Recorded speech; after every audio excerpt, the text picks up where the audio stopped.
Nós vamos mais uma vez fazer referência a esse texto. Nós já lemos esse texto, mas eu quero fazer uma referência a ele. Josué 1, de 1 a 9. Eu vou ler aqui na minha tradução, sei que você está com um boletim, mas pode acompanhar por aí. E aqui a palavra de Deus diz assim: sucedeu depois da morte de Moisés. Eita, irmãos, o negócio já começa ruim aqui. Sucedeu depois da morte de Moisés, porque morte nunca é bom, né, irmãos? Sucedeu depois da morte de Moisés. O que Moisés era do Senhor? Servo do Senhor. Opa! Moisés era servo. Moisés era voluntário ou servo? Servo.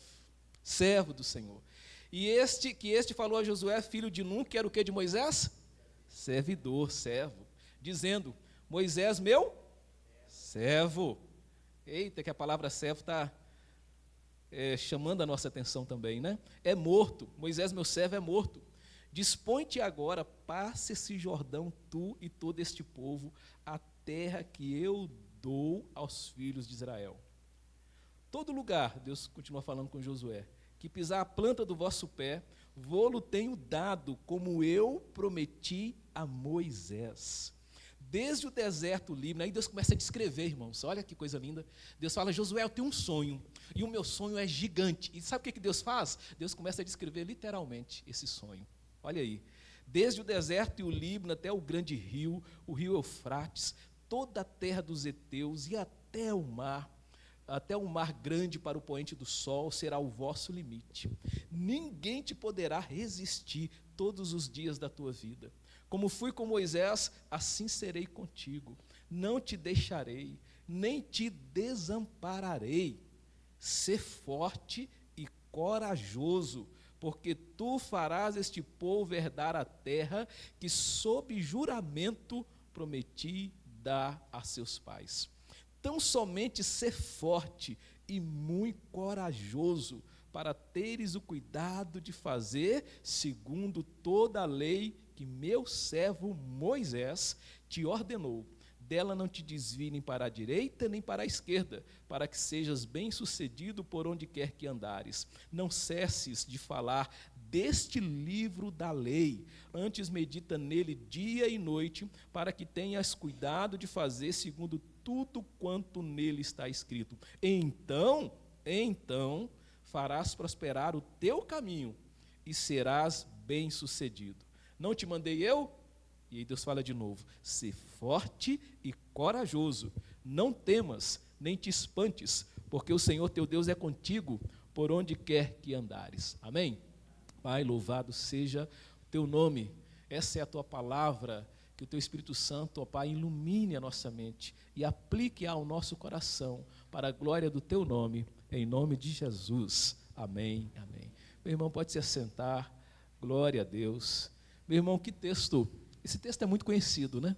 A gente até gosta muito de usar o verso 9 nos dias de aniversário, para incentivar o coração, enfim. Mas eu sou apaixonado com essa sessão que nós acabamos de ler, com esse texto que nós acabamos de ler. E nesse texto que lemos, irmãos, está havendo algo tremendamente importante, uma preparação para a entrada na terra de Canaã. Aqui começa uma preparação para a entrada. Lembre-se, até então o povo ainda está no deserto, né? Até então o povo ainda está no deserto. Agora está tendo uma preparação para a entrada na terra de Canaã. E o que representa Canaã? Canaã representa a promessa de Deus para aquele povo. Aliás, vale a pena abrir um parênteses para dizer que o espaço geográfico era realmente algo importante para um povo, para uma nação. É um dos elementos, né, que constitui essa ideia de povo. Então, Deus realmente tinha esse sonho para aquele povo. E Canaã traz essa representação de promessa de Deus, de sonhos de Deus. E Deus, inclusive, chega a dar detalhe do tamanho dessa promessa. Que coisa linda. Deus chama Josué e fala: Josué, olha, eu tenho uma promessa, eu tenho um sonho. E Deus, mais do que isso, Ele descreve a dimensão disso. Ele descreve o tamanho disso. Sabe, Deus faz isso com a gente. Talvez em algum momento da sua vida, Deus já te chamou e falou: eu tenho um sonho para você. E Deus descreveu no seu coração o tamanho desse sonho. a grandeza desse sonho. Mas a descrição que Deus faz no nosso coração dos sonhos que Ele tem, precisa de algo a mais do próprio Deus para que possamos viver esses sonhos. E é interessante porque o que Deus faz aqui? Deus comissiona Josué para essa missão. Deus comissiona Josué e a Bíblia o chama de servidor de Moisés. Josué, filho de Num, da tribo de Efraim. Efraim que foi filho de José. José que junto com Manassés recebeu porção dobrada das bênçãos. Né? Então é muito interessante. Josué era assistente de Moisés. Ele era servo, irmãos. Josué, ele não cai de paraquedas ali naquela comissão que Deus faz. O seu desejo é servir, e esse desejo dele em servir, em ser servo, o preparou para esse momento. Mas algo está acontecendo que leva a Deus a incentivar o coração de Josué, e já já nós vamos falar qual é. Algo está acontecendo aqui. Moisés faleceu, e apesar de não ter sido esquecido, porque o nome de Moisés vai aparecer 50 vezes, só no livro de Josué. Se você ler aqui, em Josué 1:9, você já se dá conta do tanto de vezes que o nome de Moisés apareceu. Aparece um monte de vezes, né? Porque, de fato, Moisés tinha uma grande representatividade para a nação de Israel. Foi um grande líder importante, mas há uma verdade profunda que a gente não pode ignorar. Deus, ele sepulta os seus obreiros, mas Deus não sepulta a sua obra. Deus sepulta os seus obreiros, mas a obra continua. A obra continua. O obreiro nunca é maior do que a obra, irmãos. A obra sempre é maior do que o obreiro. E se a gente inverter isso, a gente cai no caos. A gente para no tempo, a gente estagna. A obra sempre é maior do que o obreiro. Moisés foi, mas a obra ficou. A obra continuou. Então isso aqui é extraordinário para nós. A morte de Moisés, ela provê um sinal para o começo da invasão, visto que Moisés tinha sido proibido de entrar na terra, lembra? Números 20, vai registrar isso. Ele tem essa proibição. Então, quando Moisés morre, a morte de Moisés é um sinal. Agora, ó, galera, invade tudo. Vai com tudo. Mas Moisés tinha feito realmente uma plataforma, um preparo ali. E Deus dá a Josué uma incumbência de liderar o povo na conquista dessa promessa, desse sonho, algo que iria afetar a vida da família, algo que iria afetar a própria vida de Josué, a vida da nação. E eu digo isso a você, quando você sonha e não tem medo de sonhar, o seu sonho não vai afetar só a sua vida, o seu sonho vai afetar a vida dos seus filhos, a vida da sua família, e no caso da igreja, a vida da sua igreja. Vai afetar tudo, vai afetar tudo. Mas Deus deixa claro aqui que há princípios que precisam ser vividos para que os sonhos de Deus se tornem realidade, para que as promessas de Deus sejam alcançadas, para que elas sejam conquistadas.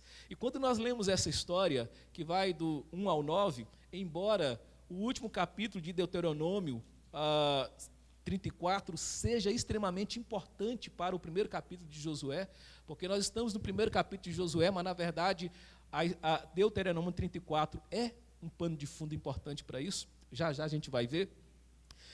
Quando nós lemos essa sessão de Josué 1, de 1 a 9, e nós vemos Deus falando, Josué servo, Moisés servo, e Deus insiste com Josué, ser forte e corajoso, cara. Ser forte e corajoso, cara. Será por que Deus está tendo essa insistência tão grande, hein? Ser forte e corajoso. Por que a gente pode ver nisso aqui? Que Deus chama servos fortes e corajosos para a conquista de suas promessas, para viver os seus sonhos. Essa é, como nós dizemos no pregue, né, Felipe, a grande ideia do texto. Podemos assim dizer. Há outras que, né, não se distanciam, mas Deus chama servos fortes e corajosos para viver as conquistas da sua promessa, para viver os seus sonhos, irmãos. E por que Deus assim o faz? Os versos 1, 4 começam a nos dar o porquê desse tema. No versos 1, 4 nós vemos aí que há a morte de Moisés, e a Bíblia diz que Moisés era servo. A palavra de Deus diz aqui para nós que Deus fala com Josué, e a Bíblia diz que Josué é servo. Vai guardando isso no teu coração. Que coisa tremenda. A Bíblia diz que Moisés é servo, mas ele está morto. E a Bíblia diz que Josué é servo, e ele está vivo, e Deus fala, agora se levanta. Agora por que Deus está mandando Josué se dispor? Algumas traduções falam dispor, outras falam levantar, outras falam erguer, né? Que dispõe-te para passar o Jordão, né? Deus começa a falar. E aí Deus começa a falar, olha, coisas para que você possa liderar esse povo, e a todo lugar que pisar a planta do vosso pé, eu tenho dado a você, e como eu prometi a Moisés, né? E aí Deus fala até o 3 com ele dizendo isso. E aqui Deus chama servos fortes e corajosos para conquistas das promessas. Servos que estão dispostos a sair do lugar. Servos que estão dispostos a trilhar o caminho da disposição. Erguer-se em obediência a Deus, irmãos. Os servos de Deus, que Deus chama, precisa de força e coragem para sair do lugar. Deus chama servos fortes e corajosos para conquistas dos seus sonhos. Porque servos fortes e corajosos são servos dispostos a saírem do seu lugar. Meus irmãos, olha, eu insisto, e por isso insisti, com essa questão de servo. No verso 1, tanto Moisés como Josué são identificados como servos de Deus. Eu tive uma reunião há umas 3 semanas com a nossa liderança, com a diretoria, e o pastor Lopes, lá de Montes Claros. Ele estava apresentando para nós o programa dele, e nós estávamos fazendo perguntas. Em determinado momento, um dos nossos irmãos, muito querido, nosso irmão Geraldo, um grande servo do Senhor na nossa igreja também, líder da nossa EBD, e quando viu o programa e o tamanho do programa e do desafio, ele perguntou, pastor, mas precisa de muito voluntário para esse negócio, como que isso vai funcionar? O pastor Lopes deu uma resposta que até hoje está no meu coração. Até hoje está no meu coração. Ele diz assim, pois é, meu irmão, mas aqui a gente não trabalha com voluntários, aqui a gente trabalha com servos. Eu achei extraordinário. Sabe o que eu fiz? Eu fui para a Bíblia. E eu fiquei encantado mais ainda com Deus. Porque todas as vezes que você achar a palavra reino e achar a palavra missão, você vai achar a palavra servo perto. A palavra servo vai estar perto. Até mesmo quando o servo pisa na bola, ele não é chamado de mau voluntário, ele é chamado de mau servo. Em Mateus 25. É lógico, na Bíblia você tem um contexto da voluntariedade na Bíblia. Mas é interessante que mesmo assim não aparece a palavra voluntário. Nem mesmo assim não aparece a palavra voluntário. Mas você tem um contexto de voluntariedade. Mas toda vez que você vê a palavra reino de Deus e missão de Deus, a palavra mais próxima e mais forte é a de servo de Deus. É a de servo de Deus. Porque se eu pensar apenas na ideia do voluntário, eu posso cair num grande perigo de uma grande desculpa. Pastor, não dá, pastor dá, pode ser que sim, pode ser que não, pode ser que eu te dou meu coração, mas não dou não, né? Já viu esse poema? Então, a ideia é de servo mesmo. A Bíblia diz que Josué era servo, que Moisés era servo, porque o servo aqui na Bíblia é a ideia de escravo, é a ideia de escravo da missão, é a ideia de quem pertence à missão, é a ideia de quem pertence à obra, é a ideia de quem pertence ao reino. Tanto é que o servo, ele tem sempre uma prestação de conta para dar, porque ele é servo daquilo, ele é escravo daquilo. Essa é a ideia. Então, Deus precisava de um cara assim, como ele usou Moisés, ele precisava de um Josué assim. E o versículo 2 descreve que a travessia do Jordão precisava ser feita, e essa travessia vai acontecer, inclusive, no capítulo 3. E aqui, o autor, então, vai repetir para nós um comentário sobre a morte do servo Moisés. Moisés se dispôs lá atrás, quando Deus o chamou lá em Êxodo para liderar o povo, ele se dispôs, ele saiu do seu lugar. É lógico, tem toda uma experiência que nós não vamos abordar aqui agora, de Moisés com Deus, que a gente até trabalha o tema, quando Deus escolhe alguém, com base na história de Moisés, lá no Tupi, a gente tem uma série de reflexões sobre isso. Mas aqui, Moisés tinha ido, mas Moisés, em algum momento, ele se dispôs, Deus usou a sua vida. Irmãos, e aqui repete o comentário sobre a sua morte. Aquilo que Deus havia prometido a Moisés agora se tornar verdade com base na liderança de Josué. Mas veja, os versículos 1 e 2, Deus está mandando Josué se levantar e ir em direção, sair do lugar. Quando você manda alguém sair do lugar, é porque ele está o quê? Parado no lugar. Mas há uma razão. E o motivo está no próprio versículo que nós lemos e também em Deuteronômio 34. Porque o que aconteceu antes desse momento? A morte de Moisés. A morte de Moisés. Meu irmão, morreu um grande líder de Israel. Irmãos, Deus o livre e guarde. Nem de longe isso é uma profecia. Imagine a PIB Congonhas perder o seu pastor. Imagine, irmãos, o baque que isso é para a sua congregação, para o seu povo. Então, eu estou dizendo isso para você tentar perceber a dor do coração da nação de Israel e a dor do coração de Josué. Imagine, então, mais ainda, aquele cara que caminha muito perto do Filipe ali, que às vezes ele até está preparando, vou mandar esse cara para o seminário, esse cara daqui a pouco vai ser um pastor aqui também. Imagine para esse cara, então, a dor que é. Esse é Josué. Então, eu estou dizendo isso para você perceber a dor do que está acontecendo aqui. Não por um acaso aquele povo vai sentar e aquele povo vai chorar, irmãos. Eles vão chorar.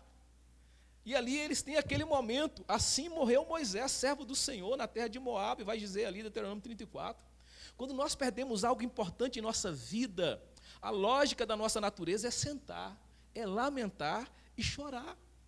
Certamente todos nós aqui já perdeu alguém muito querido, já choramos por isso, já lamentamos por isso. E eu sei que embora a dor, nós precisamos ter um cuidado muito grande, porque muitos ficam tão presos ao que perdeu, que não saem mais do lugar. Muitos ficam tão presos ao lamento do que passou, que não saem mais do lugar. Fica a vida toda chorando e lamentando.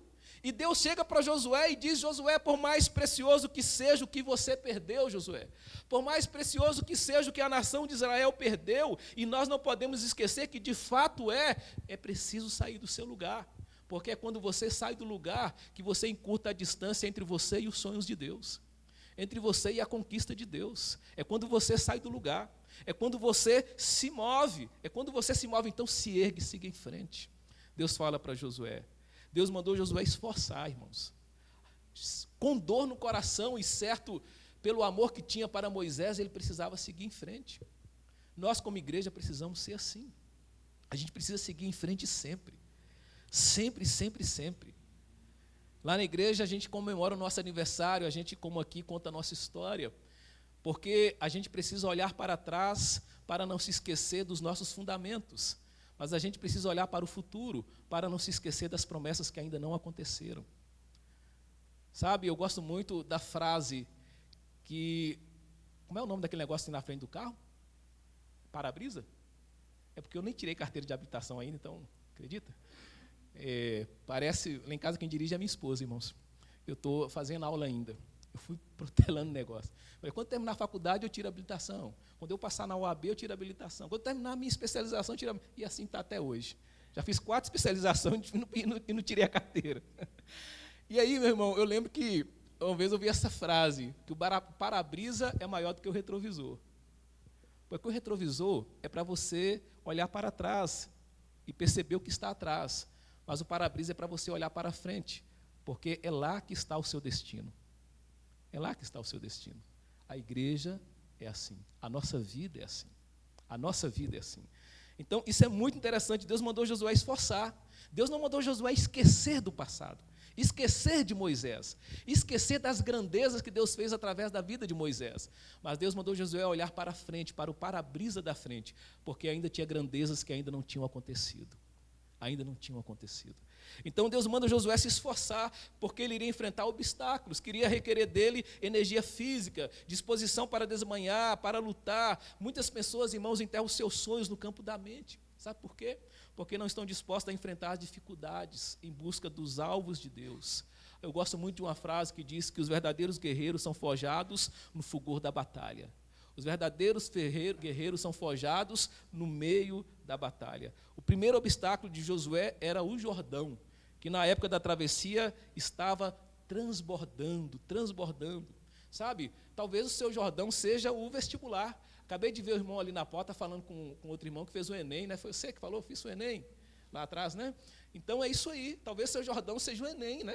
Mas você vai atravessar em nome de Jesus. Vai chegar lá, né? Pode ser que o seu Jordão seja uma outra luta, seja um vício, Seja um pecado, seja o que for, é preciso sair do seu lugar e atravessar o seu Jordão, para chegar do outro lado.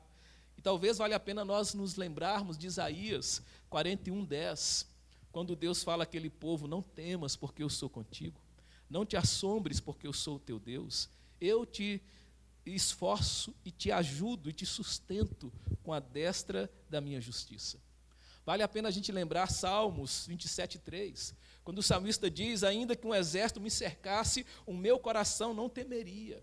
Ainda que a guerra se levantasse contra mim, nele, em Deus, eu confiaria. Meu irmão, olha o nosso Deus maravilhoso e tremendo. Deus está falando para Josué: cara, levanta, levanta. E aí no verso 5, Deus fala para Josué assim: olha, ninguém te poderá resistir. E aí Deus fala, né, desde o deserto, aqui da descrição dos sonhos, perdão.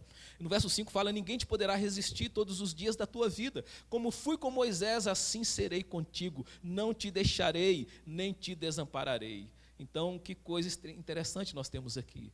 Deus chama servos fortes e corajosos para viver a conquista dos seus sonhos, porque eles estão dispostos a caminhar com Deus, a caminhar na presença de Deus. Deus fala: eu não te deixarei, eu não te desampararei. Sabe, irmãos, onde isso vai acontecer também?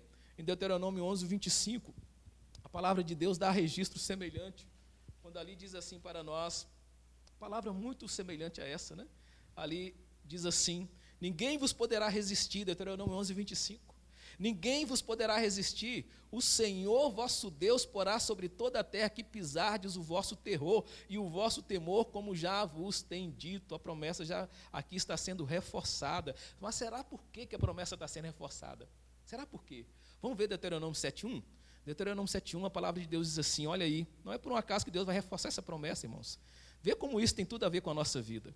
Deuteronômio 7:1, a palavra de Deus diz assim: quando o Senhor, Deuteronômio 7:1, quando o Senhor teu Deus te introduzir na terra, que isso vai acontecer, Deus está dizendo que vai acontecer, a qual passas a possuir, e tiver lançado muitas nações de diante de ti, os heteus, os girgazeus, os amorreus, e os cananeus, e os fariseus, e os heveus, e os jebuseus. Aí, olha o que Deus fala, 7 nações mais numerosas, e mais o quê? Poderosas do que você. E aí, você vai desistir? Porque é maior e mais poderoso que você? Você vai desistir? Olha o que Deus está dizendo aqui.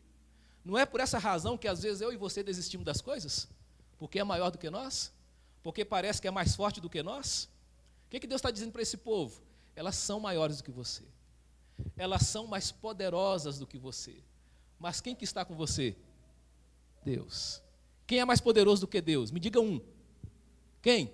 Ninguém. Ninguém. Irmãos, isso é tremendo. Isso é tremendo. Então, olha que coisa linda que nós temos aqui. Deus está reforçando a sua promessa. Aqui ele lista 7 nações que os hebreus deveriam expulsar, vencer. Portanto, irmãos, somente a presença de Deus, somente o poder de Deus é que possibilita feitos como esse. Você tem caminhado com Deus? Você tem andado com Deus? Servos que Deus chama precisa de força e coragem para andar com Deus e liderar o povo nas conquistas que Deus tem.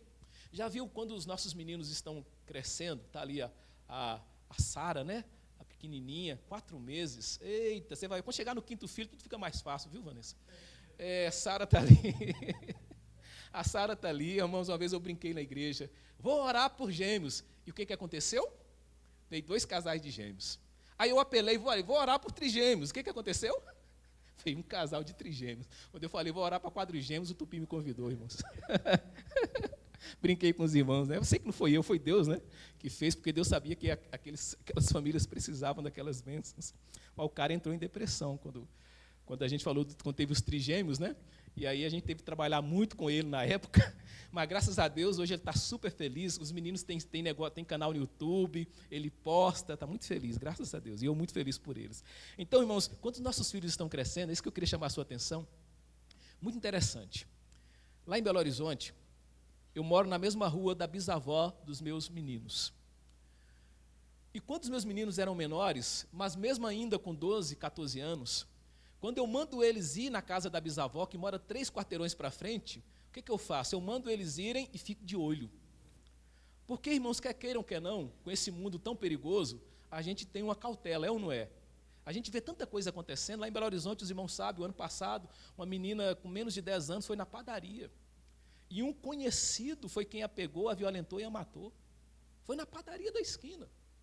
E aí eu mando e fico olhando para ver se vai ter algum perigo. E às vezes eu fico imaginando Deus dizendo assim, ó, pode ir porque eu estou contigo. Deus está dizendo, vai porque eu estou olhando.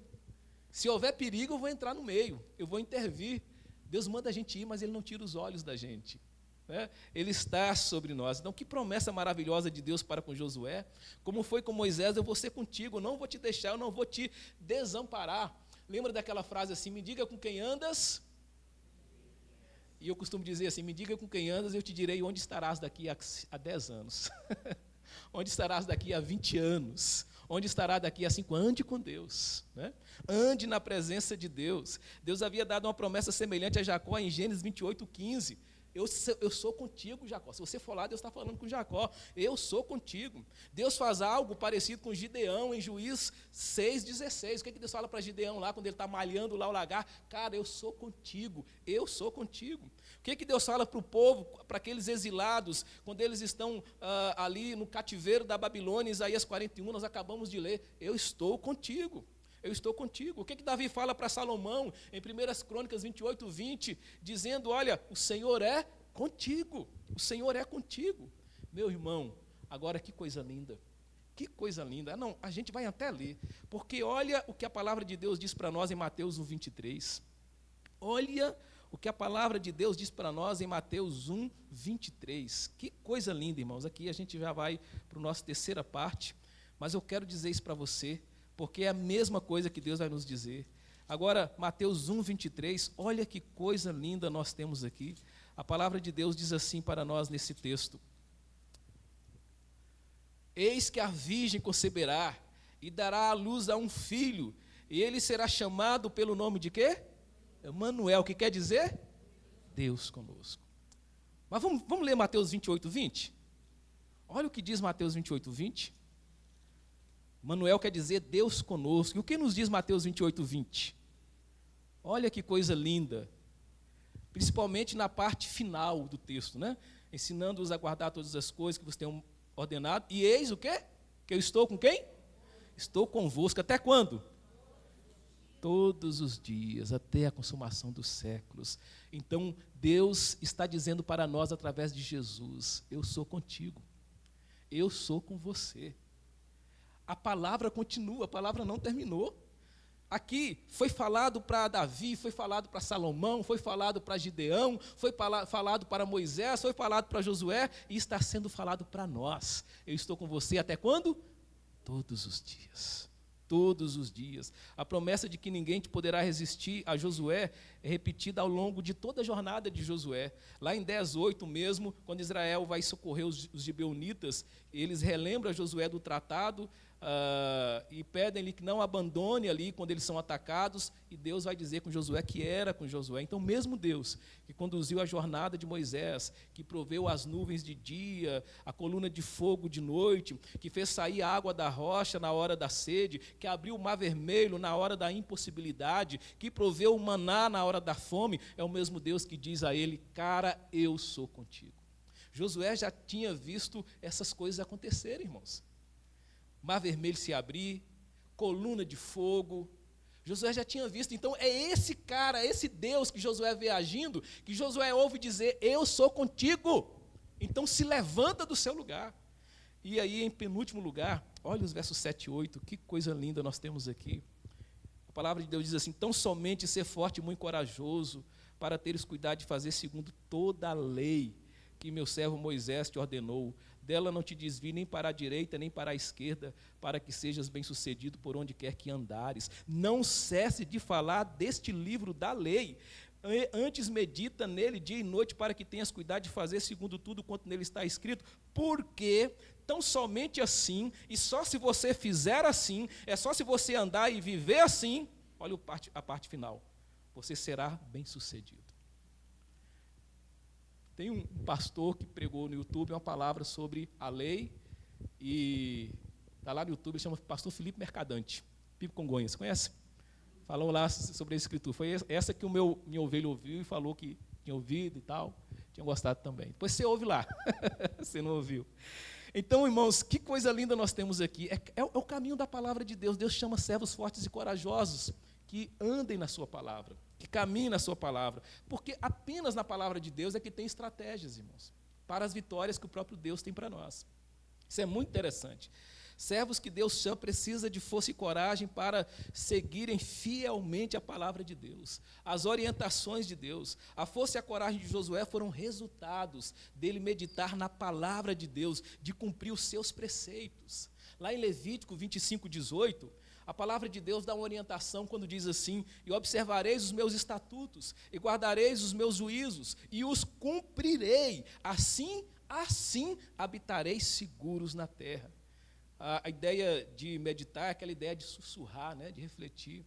Lá em Deuteronômio 6, de 6-9, vai dizer que essa lei deveria ser lida, falada, passada para frente. E isso explica porque Deus advertiu Josué que não deixasse de falar do livro dessa lei, como faz aqui no verso 8 do capítulo 1 de Josué. Deus o adverte, a menos que Josué medite na lei, a menos que Josué a obedeça, e essa deve ser a sua primeira prioridade, a sua liderança vai ser fracassada. A menos que nós ouçamos a palavra de Deus, que nós caminhemos na palavra de Deus, nós não experimentaremos as vitórias de Deus. Meu irmão, eu gosto muito de começar lá, eu começo o culto perguntando assim: como vai Deus na sua vida? Como foi a sua semana com o Espírito Santo de Deus? Eu gosto sempre de começar com essa pergunta. Como foi a sua semana com o Espírito Santo de Deus? E agora eu estou até brincando, entre aspas, eu estou até ameaçando, dizendo, vou chamar alguém para dar o seu testemunho de como foi a sua semana com o Espírito Santo. Brinco com o pessoal. Como foi a sua semana com o Espírito Santo de Deus? Porque isso literalmente vai definir a sua história. O seu café da manhã com o Espírito Santo vai definir literalmente a sua história, as suas escolhas, as suas decisões, o que você vai fazer. Então não ignore o seu café com o Espírito Santo, o seu diálogo com o Espírito Santo, a leitura da palavra de Deus pela manhã, as suas devocionais, literalmente isso vai definir o acerto das suas decisões. E as escolhas que você fará na sua vida, literalmente vai definir. Se você fechar os olhos para isso, haverá, na verdade, um fracasso. Eu lembro quando eu era pequeno, creio que aqui os meninos que são pequenos, acho que são mais inteligentes que a gente daquele tempo, mas quando eu era pequeno, eu andei com a minha mãe no meio da rua, lá em Redenção, no sul do Pará. E aí eu falei assim, vou fechar os olhos, e eu quero ver até onde eu vou de olhos fechados. Eu queria saber como era andar assim, né?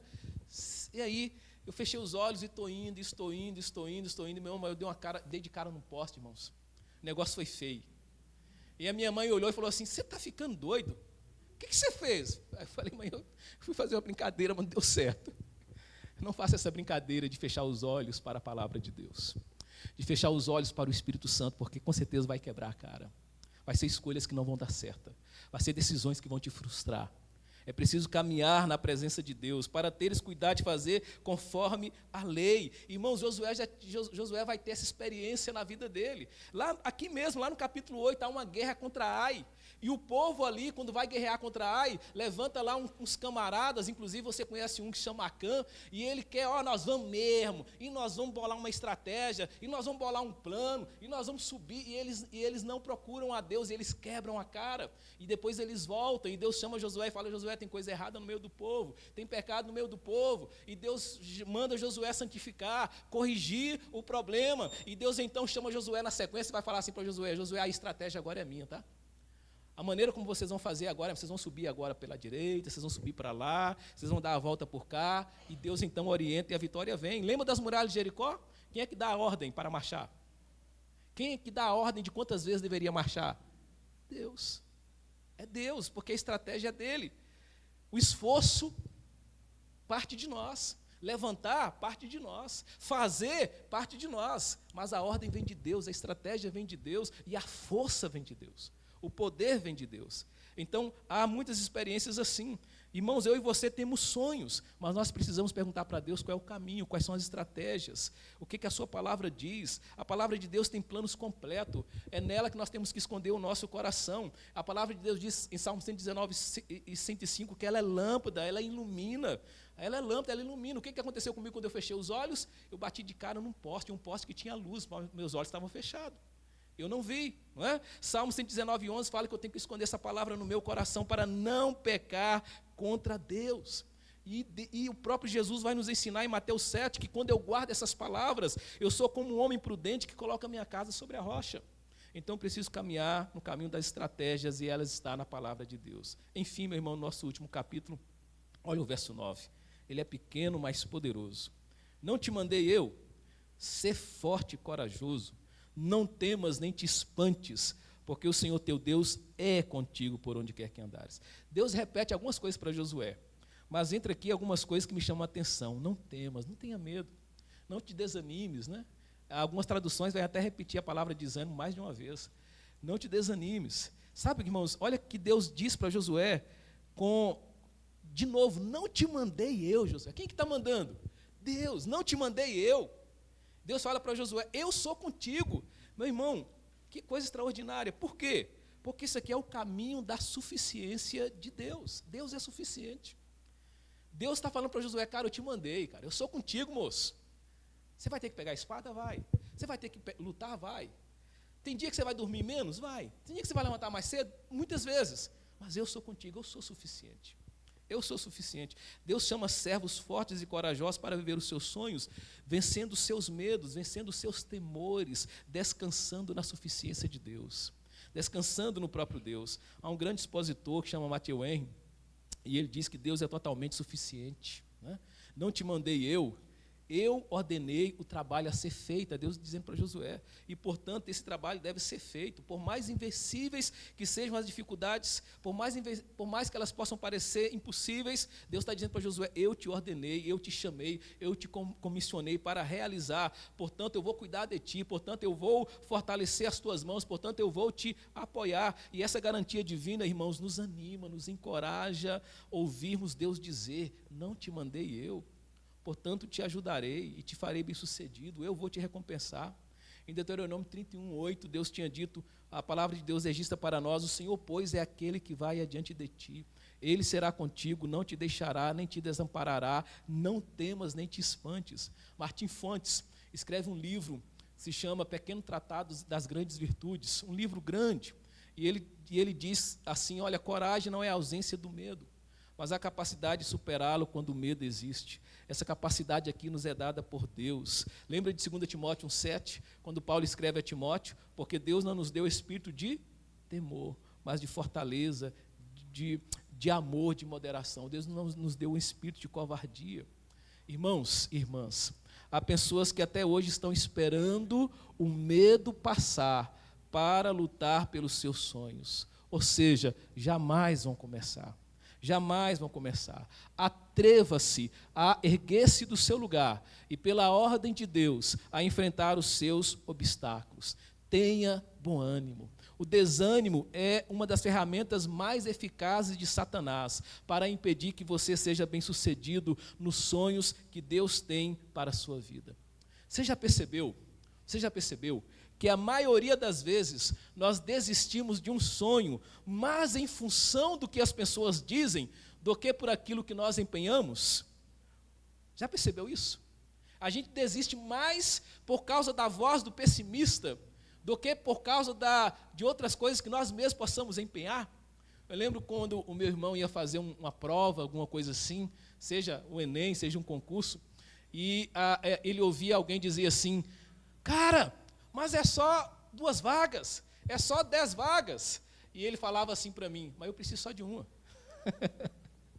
Eu preciso só de uma, eu não preciso de 10.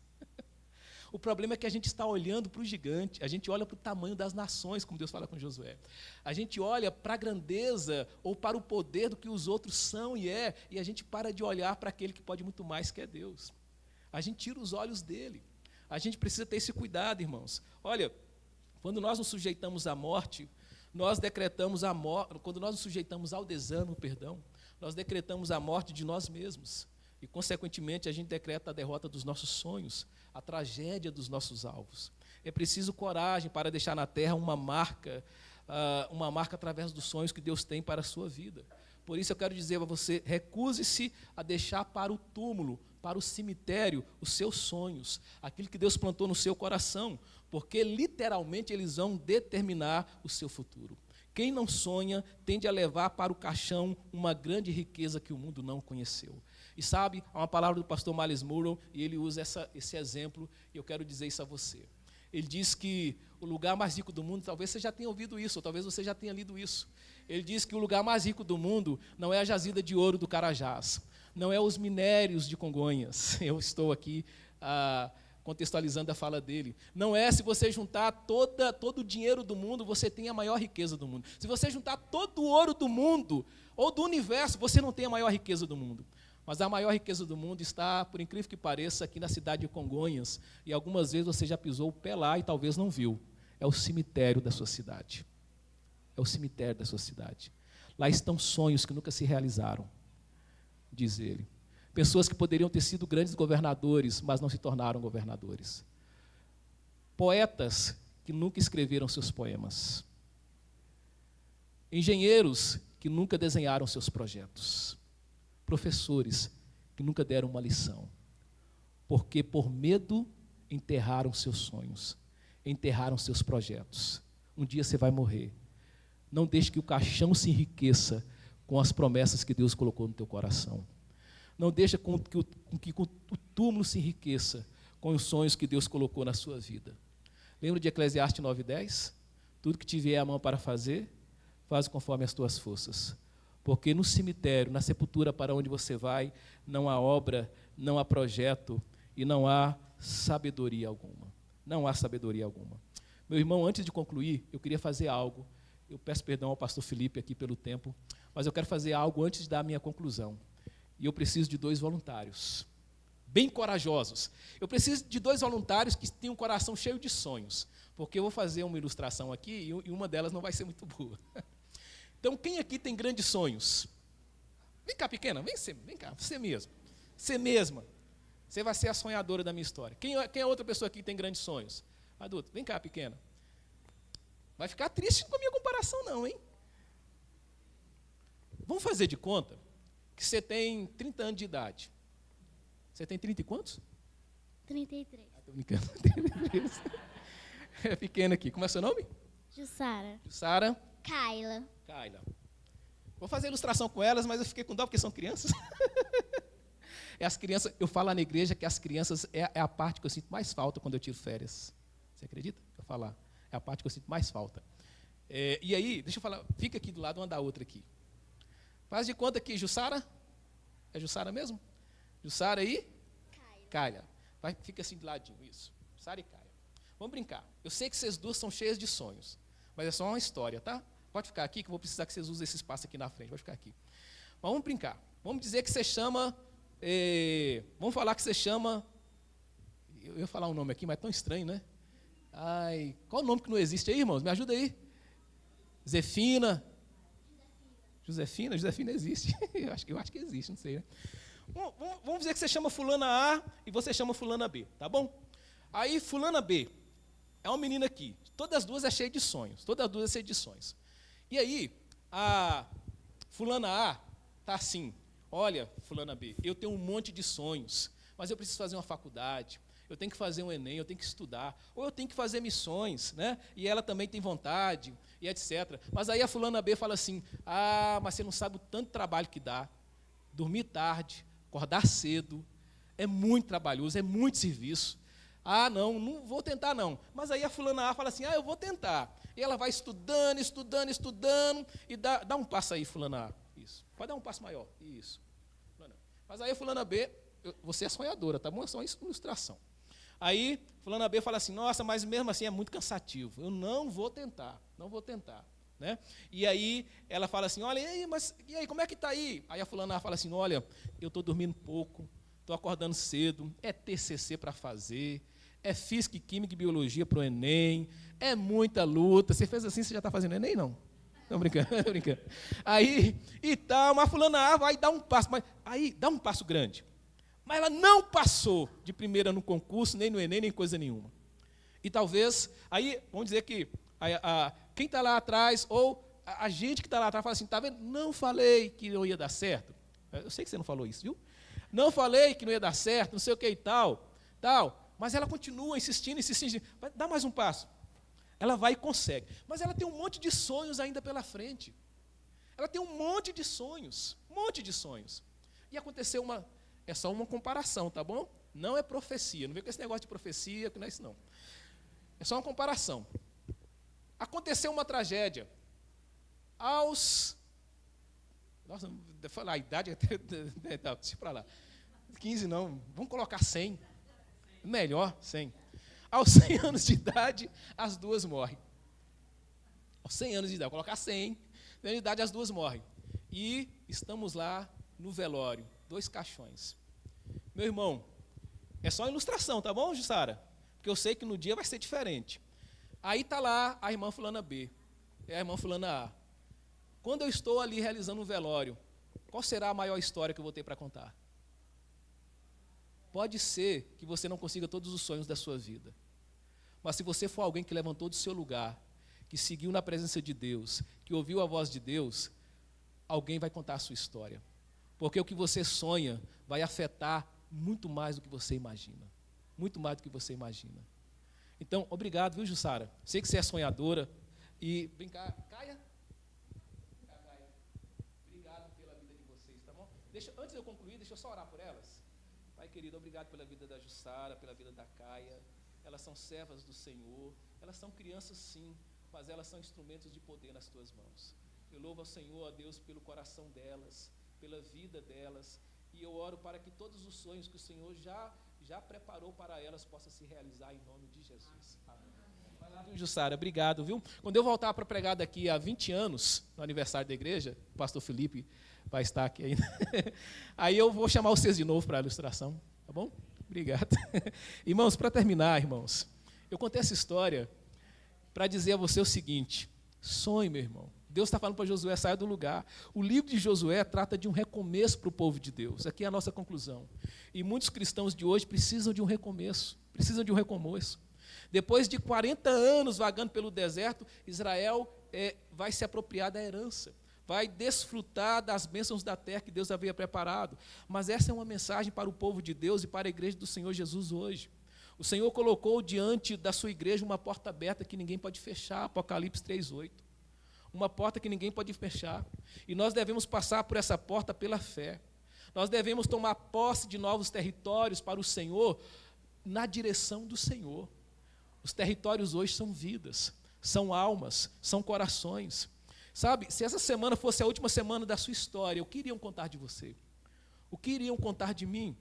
Meu irmão, você não tem aqui, eu não tenho aqui os holofotes da televisão, mas os holofotes dos céus estão sobre a nossa história, estão sobre a nossa vida, gravando a nossa história, e todos os seus atos vão ecoar na eternidade. E eu não aprendi isso no filme do Gladiador lá não, porque no filme do Gladiador ele fala isso.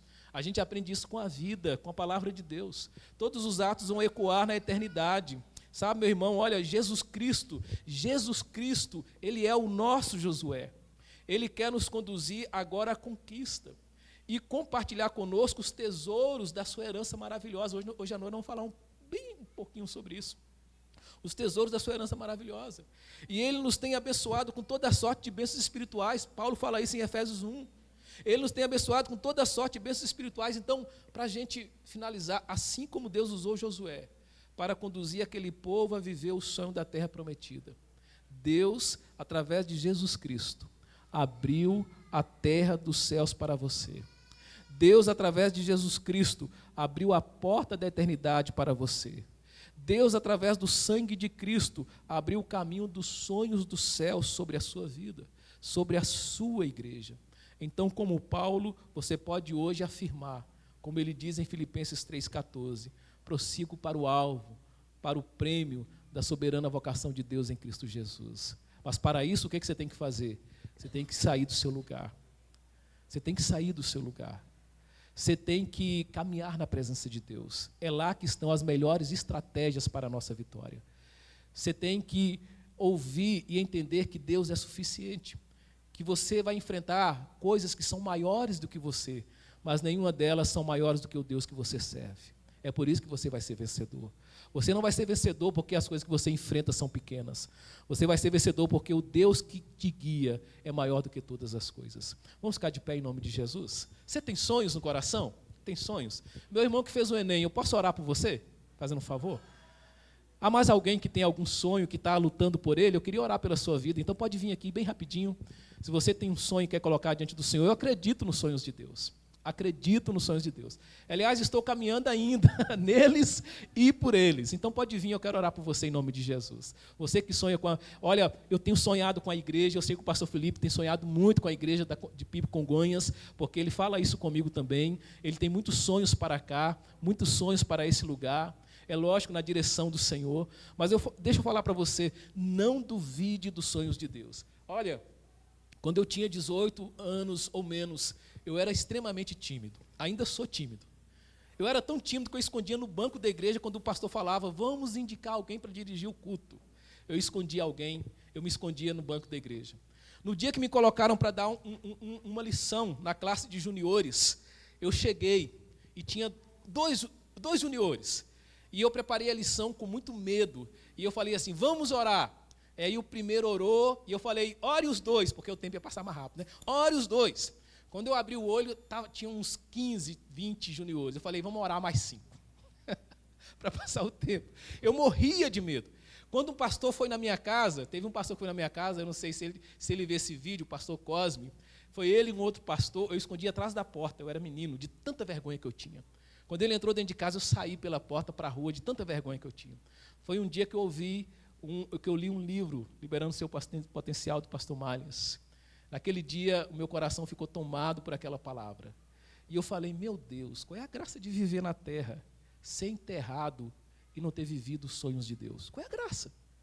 Qual é a graça de se sucumbir à vergonha, ao medo e à timidez? E eu sei que a gente tem timidez no nosso coração, às vezes, por razões da nossa personalidade. E a gente precisa trabalhar. E eu fui trabalhar aquilo no meu coração. Ainda sou tímido. Sou tímido. E aí eu fui orando a Deus. Falei, quer saber de uma coisa? Com medo e sem medo, com tímido ou sem tímido, com vergonha ou sem vergonha, eu vou me colocar à disposição do Senhor. Eu vou colocar à disposição de Deus. No dia que eu morrer, o meu maior medo, meu irmão, não é nem da morte. O meu maior medo é que os propósitos de Deus não tenham se cumprido sobre a minha vida. Esse é o meu maior medo. Esse deve ser o nosso maior medo. Esse tem que ser o maior medo da igreja, esse tem que ser o seu maior medo. Não é da morte, mas dos propósitos de Deus não se cumprir sobre a sua história, sobre a sua vida. Então não tenha medo. Não tenha medo, porque Deus é poderoso. Amém? Pai, louvado seja o teu nome, em nome de Jesus.